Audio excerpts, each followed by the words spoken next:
The U.S. Supreme Court is siding with an Alabama man on death row who wants to die by nitrogen gas. The problem is the state says it doesn't have the protocols in place to use that method of execution. Kenneth Smith and another man killed Elizabeth Sennett in 1988 in Colbert County as part of a murder-for-hire scheme. The state executed the other man in 2010. Smith has been sitting on death row for more than 30 years.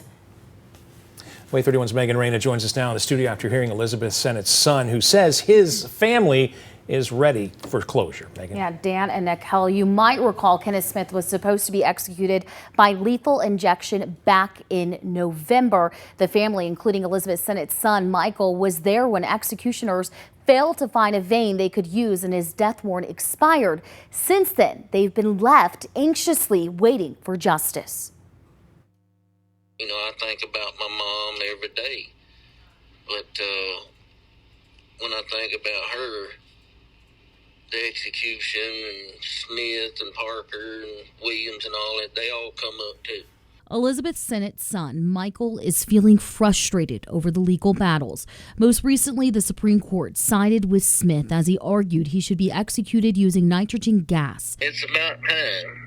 I mean, you talk about justice and all. I mean, why should my taxpayer dollars keep a guy alive for 35 years that admitted to killing my mom? In 2018, Alabama approved the use of nitrogen hypoxia as a method of execution.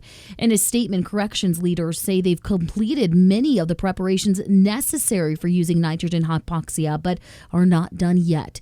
They go on to say once the protocol is complete, ADOC personnel will need sufficient time to be thoroughly trained before an execution can be conducted, meaning it's unclear when Smith could be executed. It needs to be carried out right, correctly.